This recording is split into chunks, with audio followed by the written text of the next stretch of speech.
Hello guys, ഇന്ന് ഞാൻ ഡെക്കാത്തലം വരെ പോയിട്ടോ. ഇതാണ് സത്യം പറഞ്ഞാൽ എനിക്ക് ഇഷ്ടമായ ഷൂ കേട്ടോ. ഞാനൊരു ഷൂവും ഷോർട്സും വാങ്ങാൻ വേണ്ടിയിട്ടാണ് പോയത്. പക്ഷേ സാഹചര്യത്തിൻ്റെ സമ്മർദ്ദം മൂലം ഈ ഷൂ അല്ല എനിക്ക് എടുക്കേണ്ടി വന്നത്. കാരണം സൈസ് ഇല്ലായിരുന്നു. അതുകൊണ്ട് തന്നെ ഈ ഷൂ എനിക്ക് എടുക്കേണ്ടി വന്നു. എങ്ങനെയുണ്ട്? രണ്ടും എനിക്ക് ഇഷ്ടമായി, പക്ഷേ കുറച്ചുകൂടി എനിക്ക് ഇഷ്ടമായത് അതാണ്. അവിടെ നേരെ ഞാൻ എൻ്റെ ഏറ്റവും ഇഷ്ടപ്പെട്ട പോകണമെന്ന് ഏറ്റവും കൂടുതൽ ആഗ്രഹിച്ച ഷോപ്പായ ചാമ്പ്യൻസ് ഹോട്ടലിലേക്കാണ് പോയത്. സത്യം പറഞ്ഞാൽ എൻ്റെ ഫ്രണ്ട്സ് എല്ലാവരും കൂടിയിട്ട് ഒരുമിച്ച് പോകാൻ വേണ്ടി ഒരുപാട് നാളുകളായി പ്ലാൻ ചെയ്തുകൊണ്ടിരിക്കുന്ന ഒരു ഫുഡ് സ്പോട്ടാണ് ചാമ്പ്യൻസ് ഹോട്ടൽ കേട്ടോ. പക്ഷേ എല്ലാവരും കൂടി ഒത്തു കിട്ടാത്ത സാഹചര്യം വന്നപ്പോൾ ഞാൻ ഒറ്റയ്ക്കൊന്ന് ഇറങ്ങി തിരിച്ചതാണ് കേട്ടോ. നടക്കുമല്ലേ എന്നറിയാലോ. എപ്പോഴത്തെ നമ്മൾ വീഡിയോ ഫോട്ടോസും കാണുന്ന പോലെ ചാമ്പ്യൻസ് ഹോട്ടലിലെ ബീഫും പൊറോട്ടയും ഒരു രക്ഷയില്ല. തിരിച്ചു മുഖത്തോടെ ചായ കൊണ്ടുവരുന്ന ഇക്കയാണ് കേട്ടോ ഈ ഹോട്ടലിൻ്റെ മെയിൻ ആള്. കഴിക്കെന്താ വേണ്ടേ ചോദിച്ചു എന്നോട്. ഒരു പത്തിരിയും ഒരു പൊറാട്ടയും ഒരു ബീഫും എന്ന് പറഞ്ഞപ്പോൾ ഇക്ക എന്നോട് എന്താ പറഞ്ഞു പറയും, മോളെ പത്തിരി രാവിലെ ഉണ്ടാക്കിയതാ, വല്ല ചൂടൊന്നുമില്ല, 5 മണിക്ക് കളികളൊക്കെ ഉണ്ടാക്കാൻ തുടങ്ങുള്ളൂ. നല്ല അടിച്ച പൊറാട്ടയും നല്ല ചില്ലി ബീഫും ഉണ്ട്, ഒന്ന് ട്രൈ ചെയ്ത് നോക്കിയേ, അടിപൊളിയാണെന്ന് പറഞ്ഞു. ഇക്ക ആ കോൺഫിഡൻസോട് കൂടി എന്നോട് പറഞ്ഞപ്പോൾ ഇത്ര അടിപൊളിയാണെന്ന് ഞാൻ വിചാരിക്കുകയും ചെയ്തില്ല കേട്ടോ. ബീഫിനൊക്കെ നല്ല ക്വാണ്ടിറ്റി ഉണ്ടാവും കേട്ടോ.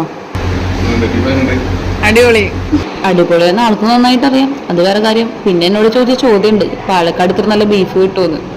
ഒരു പാലക്കാട്ട് പറയാൻ ഞാൻ എൻ്റെ പാലക്കാടിനെ നാണം കെട്ടാൻ പാടില്ലല്ലോ. നല്ല ബീഫ് കിട്ടിയില്ലെങ്കിലും നല്ല സദ്യ കിട്ടും പാലക്കാട് എന്ന് പറഞ്ഞ് അഡ്ജസ്റ്റ് ചെയ്തു ഞാൻ അവിടെ. എൻ്റെ പൊറോട്ട വീഴാറാകുമ്പോഴേക്കും ഇക്ക എൻ്റെ അടുത്തേക്ക് വന്നിട്ട് ഒരു പത്തിരിയും കൂടി തന്നു. എന്നോട് പറഞ്ഞു, പത്തിരി കഴിക്കാനുള്ള ആഗ്രഹത്തോടു കൂടി വന്നല്ലേ, പത്തിരിയും കൂടി ട്രൈ ചെയ്യും, ഇതിന് പൈസ ഒന്നും തരണ്ട, എങ്ങനെയുണ്ടെന്ന് കഴിച്ചു നോക്കുമെന്ന് പറഞ്ഞു. 4 വർഷമായി ഞാൻ കോഴിക്കോട് പഠിക്കുകയാണ്. പക്ഷേ ഇന്ന് എനിക്ക് ചാമ്പ്യൻസ് ഹോട്ടലിൽ വരാൻ പറ്റിയിട്ടില്ല. പക്ഷെ ഒറ്റയ്ക്ക് ഇറങ്ങിയ തിരിച്ചത് ഇന്നാണ്. അതുകൊണ്ട് ഇന്ന് എനിക്ക് ചാമ്പ്യൻസ് ഹോട്ടലിൽ എത്താൻ പറ്റി. എനിക്ക് നിങ്ങളോട് പറയാനുള്ള കാര്യം എന്താണെന്ന് വെച്ചാൽ, കയ്യിൽ പൈസ ഉണ്ടോ, വല്ലതും കഴിക്കാൻ ആഗ്രഹം തോന്നുന്നുണ്ടോ, അപ്പം വണ്ടിയെടുത്ത് ഇറങ്ങിക്കണം. അല്ലാതെ ഫ്രണ്ട്സിനെയോ ഫാമിലിയോ കസിൻസിനോ നോക്കിയിരിക്കാതെ അവനവൻ എന്താണോ ആ സമയത്ത് കഴിക്കാൻ തോന്നണേ അത് വാരി വലിച്ച് തിന്നോണം. ആ ആഗ്രഹം ഫുഡിൻ്റെ കാര്യത്തിൽ മാത്രമല്ല കേട്ടോ. നിങ്ങളുടെ ജീവിതത്തിൽ നിങ്ങൾക്ക് എന്ത് ചെയ്യാൻ തോന്നുന്നോ അത് നിങ്ങൾ ചെയ്യണം. ബാക്കിയുള്ളവർ എന്ത് വിചാരിക്കും, ഇവരെന്ത് വിചാരിക്കും, അവരെന്ത് വിചാരിക്കുന്ന ആലോചിച്ചുകൊണ്ടിരുന്ന നമ്മുടെ ലൈഫിൽ ഒരു കാര്യം നമ്മൾ നേടാൻ പോകുന്നില്ല. ഇന്ന് എൻ്റെ ജീവിതത്തിൽ ഞാൻ പഠിച്ചൊരു പാഠമുണ്ട്. പല ഹോട്ടലിലും പല ഭക്ഷണങ്ങളും നല്ല രുചിയോടുകൂടി കിട്ടുന്നുണ്ടായിരിക്കും, പക്ഷെ അത് കസ്റ്റമേഴ്സിൻ്റെ വയറ് മാത്രം നിറയ്ക്കുന്നുള്ളൂ. പക്ഷെ ഇതുപോലെ ഒരു ചെറു പുഞ്ചിരിയോടുകൂടി അവരോട് സംസാരിച്ച് നല്ല രീതിയിൽ ഇടപഴകി അവർക്ക് ഫുഡ് വിളമ്പി കൊടുക്കുമ്പോൾ അവരുടെ വയറ് നിറഞ്ഞത് കൂടി അവരുടെ മനസ്സും കൂടി നിറയുന്നുണ്ട്. അതെന്ന് എനിക്ക് ചാമ്പ്യൻസ് ഹോട്ടലിൽ ഫീൽ ചെയ്തു കേട്ടോ. ഞാൻ മനസ്സിലാക്കിയത് എന്താണെന്ന് വെച്ചാൽ അതന്നെയാണ് കേട്ടോ ഈ ഹോട്ടലിൻ്റെ വിജയം.